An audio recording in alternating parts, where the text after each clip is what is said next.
नमस्ते, जय हिंद। मेरा नाम विपिन है और आप सभी का स्वागत है मेरे YouTube channel start India decoded में। ये चैनल जियोपॉलिटिक्स से रिलेटेड सभी चीज़ों को डिस्कस करता है और आपको एक लेमैन व्यू देता है समझने के लिए। पहला वीडियो है, ये ऑपरेशन सिंदूर पे है। ऑपरेशन सिंदूर आप सभी को पता है, एक ऑपरेशन था जो मई 7 से लेकर मई 10 के बीच में चलाया गया था in in result of Pahalgam terror attack, जिसमें हमारे 26 सिविलियंस भारतीय नागरिकों की निर्मम तरीके से हत्या कर दी गई थी धर्म के बेस पे। अब ऑपरेशन सिंदूर का लिखा आपने सबने देखा, एक टेलीवाइज वॉर थी। आप सभी को पता है क्या नहीं था, और मैं ना उस पे जाने वाला हूँ कि हमने कितना उनका वॉर इक्विपमेंट और कितना मिलिट्री इक्विपमेंट डैमेज किया और उन्होंने हमारा कितना मिलिट्री इक्विपमेंट डैमेज किया। मैं मोटा माटी 5 चीजों पे डिस्कस करूंगा जो कि हमने अचीव किया स्ट्रेटेजिकली एंड जियोपॉलिटिकली। अगर आप नए हैं तो प्लीज चैनल को लाइक, सब्सक्राइब और कमेंट कर दीजिए, ताकि अगर आपको मेरे कोई पॉइंट ऑफ व्यू पॉइंट अच्छा ना लगे तो आप कमेंट में अपना व्यू पॉइंट दे सकते हैं, and I am open for any further discussion. तो चलिए शुरू करते हैं पहले से, जो है act of terrorism is act of war. अब इस स्टेटमेंट का मतलब तो सिंपल है कि अगर पाकिस्तान कोई एक्ट ऑफ टेररिज्म करेगा या उसको सपोर्ट करेगा या उसके लोग कोई act of terrorism against India में पकड़े जाएंगे या करते हुए मिलेंगे, तो इंडिया एक्ट ऑफ वॉर मतलब उन पे अपना युद्ध ऐलान कर सकता है। और ये हमारे प्रधानमंत्री ने भी एक तरह से अपनी सीज फायर के बाद स्पीच में कहा था, और ये पॉइंट आज भी हर कोई दोहरा रहा है न्यूज चैनल्स और न्यूज रूम में। अब आपको मैं एक एग्जांपल दे देता हूँ।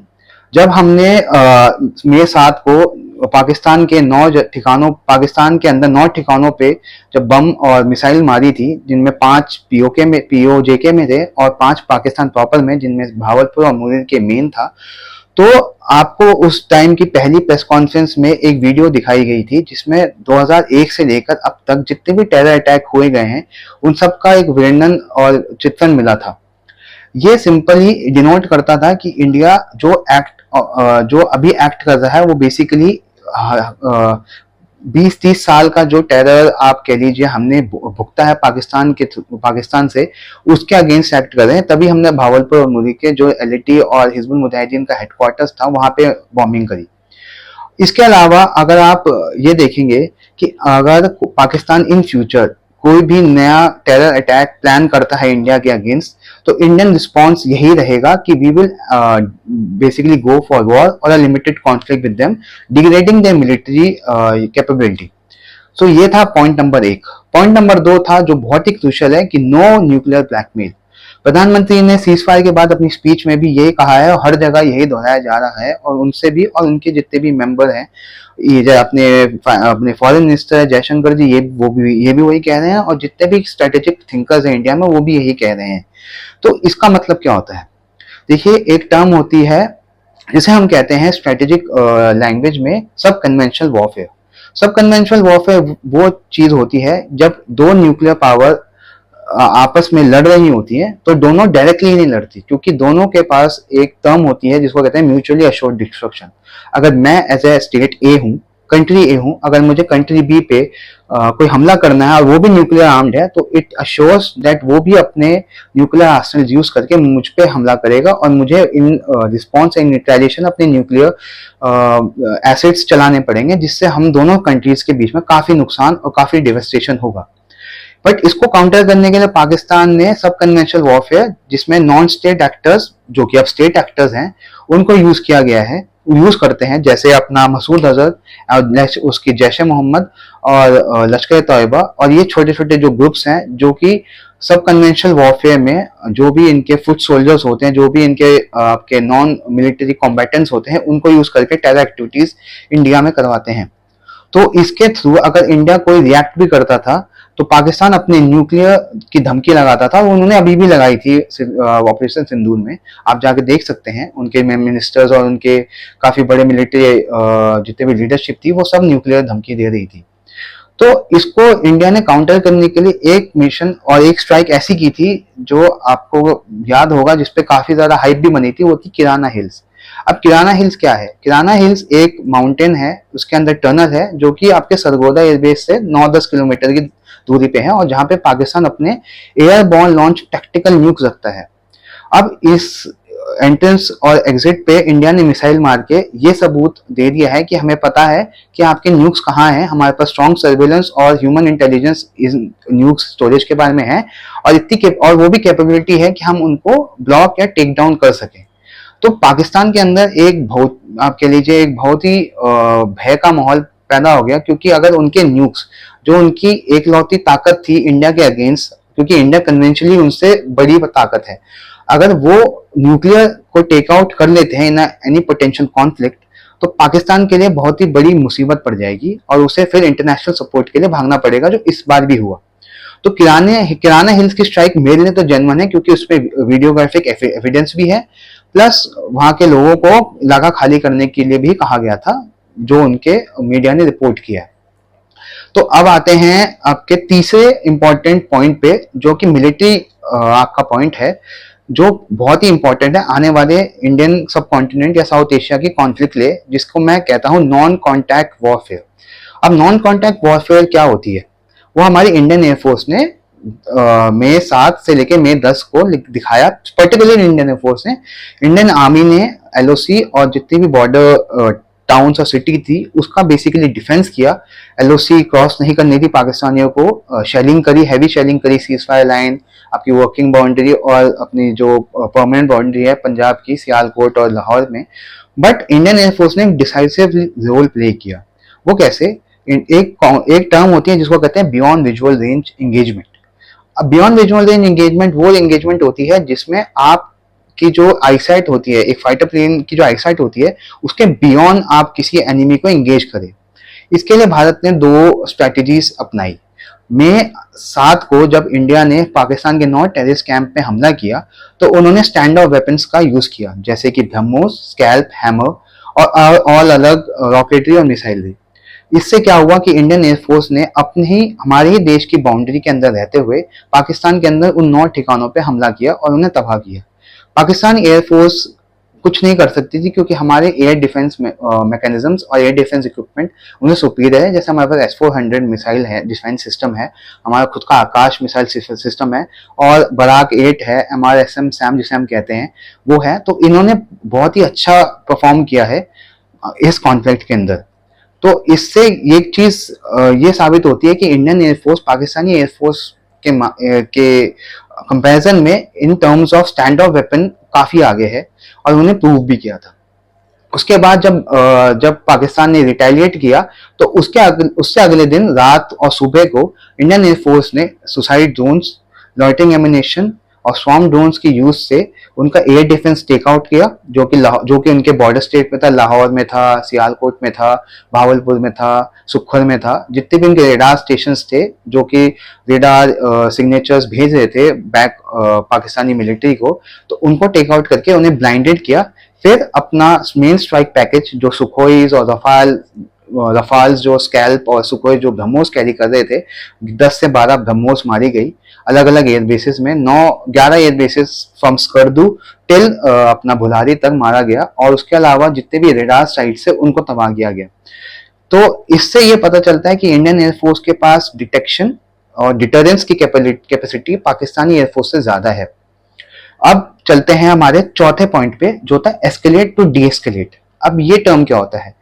जब भी आप किसी कॉन्फ्लिक्ट में घुसते हैं या किसी कॉन्फ्लिक्ट को शुरू करते हैं, तो आपके पास एक चीज होती है जिसका हम क्या, ऑफ रैम्प। ऑफ रैम्प वो एक प्रोसेस होता है जिसमें एक कंट्री दूसरी कंट्री से एस्केलेट करने के बजाय ऑफ रैम्प हो जाता है, मतलब उससे एंगेजमेंट करने से मना कर देता है। इस केस में क्लियरली पाकिस्तान ऑफ रैम्प हुआ, क्योंकि उनके डीजीएमओ ने हमारे डीजीएमओ को, जब हमने उनके 11 एयरबेस को स्ट्राइक किया था, तब हमें कॉल करके सीज फायर मांगा। तब हमने जाके सीज फायर एक्सेप्ट किया, क्योंकि उससे पहले American were forcing us to for the cease fire, जो पाकिस्तान ने इनिशिएट किया था। अब इस डी एस्केलेशन का जो हमें एक तरह से एक नया स्टेप पता चला है या एक नया यूज पता चला है, वो ये है कि पाकिस्तान इकोनॉमिकली इतना सस्टेनेबल नहीं है कि एक लॉन्ग कॉन्फ्लिक्ट को इंडल्ज कर सके। पाकिस्तान ज्यादा से ज्यादा 3 से 7 दिन का कॉन्फ्लिक्ट अफोर्ड कर सकता है if they have the reserve for them.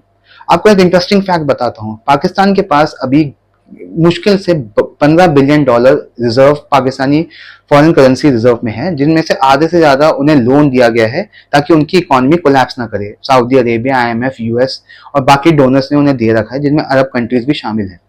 उसके अलावा पाकिस्तान के पास मुश्किल से मुश्किल एक हफ्ते का फ्यूल है, और उनकी जो फ्यूल डिपेंडेंस है वो इतनी ज्यादा है कि उन्हें 30% अपना फ्यूल ईरान से एक्सपोर्ट करना पड़ता है इलीगली, स्मगलिंग के थ्रू। तो इससे आपको पता चलता है कि पाकिस्तान एक लॉन्ग प्रोफाउंड कॉन्फ्लिक्ट इंडल्ज नहीं कर सकता। वहीं India as a fourth largest economy, जिसके बाद 600 बिलियन से ज्यादा रिजर्व है, प्लस उसका खुद का एक लोकल इंडस्ट्रियल मैन्युफैक्चरिंग बेस है एज कम्पेयर टू पाकिस्तान, जिसके पास कुछ नहीं है, बेसिकली वो असेंबल करता है सारी चीजें। तो इंडिया इस कॉन्फ्लिक्ट को प्रोफाउंड कर सकता है, लॉन्गर रेंज पे ले जा सकता है। और इसका एग्जांपल मैं आपको ऑपरेशन पराक्रम और अपने ऑपरेशन सफेद सागर जो हमने कारगिल युद्ध में देखा था उसमें देखते हैं, क्योंकि जब इंडिया का बहुत ज्यादा इकोनॉमिक ड्रेन हो रहा था तब भी इंडिया वो लड़ाई लड़ रहा था।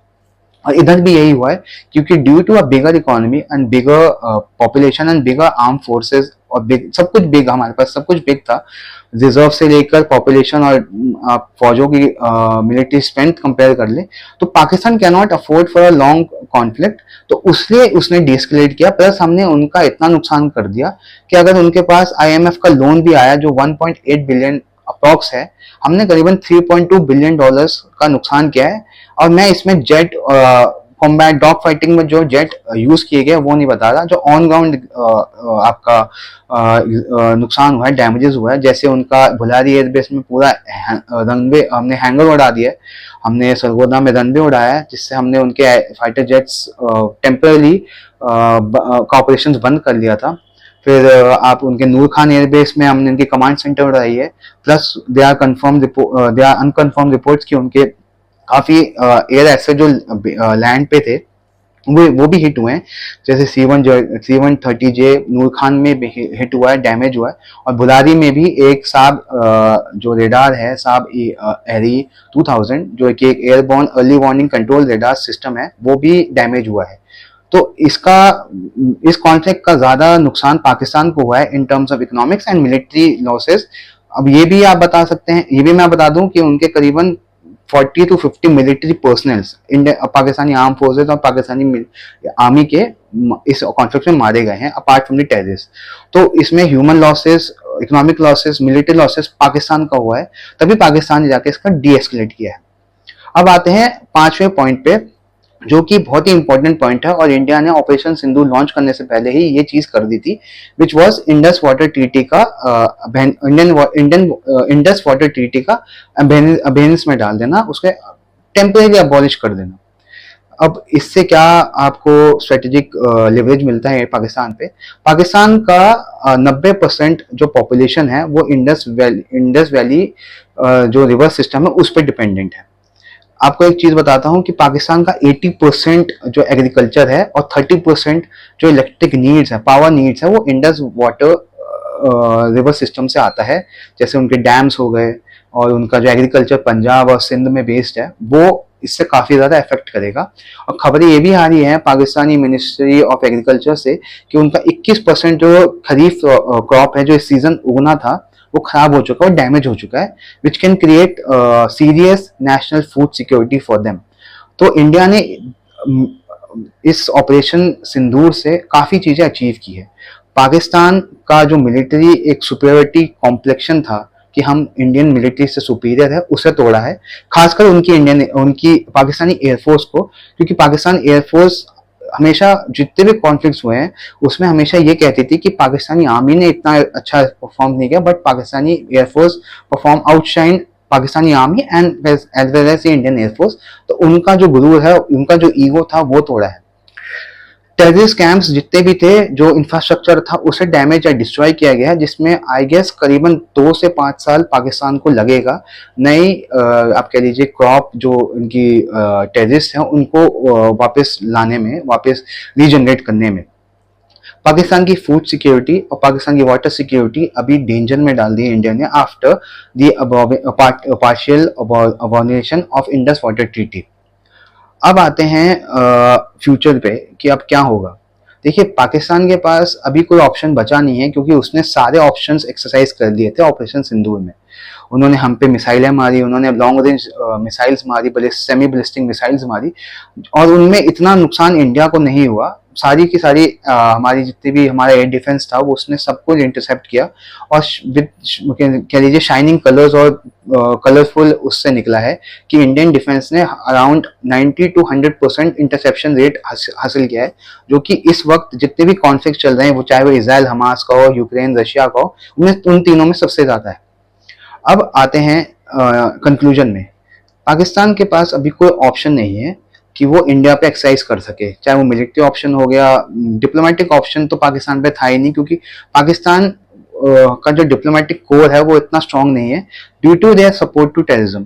आपको पता ही होगा, ओसामा बिन लादेन पाकिस्तान में अबाटाबाद में पकड़ा गया था, तो इंडियन डिप्लोमेटिक कोर इसका फायदा उठा रही है। अभी हमारे जो डेलीगेट्स हैं वो गए हैं इधर, अलग अलग 33 कंट्रीज में गए हैं, वहाँ पे जितने भी उनके डिसीजन मेकर्स हैं, पॉलिसी मेकर्स हैं, उनसे बात कर रहे हैं for stronger action against Pakistan. और तो और आईएमएफ ने भी ये कह दिया है कि जो पाकिस्तान को $1.8 बिलियन का लोन मिला है वो सिर्फ डेट सर्विसिंग पे ही जाएगा। उसके अलावा उन्होंने कोई 11 शर्तें आयद की है पाकिस्तान पे, ताकि ये फंड मिलिट्री और टेररिस्ट इंफ्रास्ट्रक्चर को ग्रो करने में ना लगे। तो ऑपरेशन सिंदूर मेरे नजर में एक सक्सेसफुल ऑपरेशन था। हमने टाइम जरूर लिया, but everything requires, if you want to achieve perfection, everything required timing.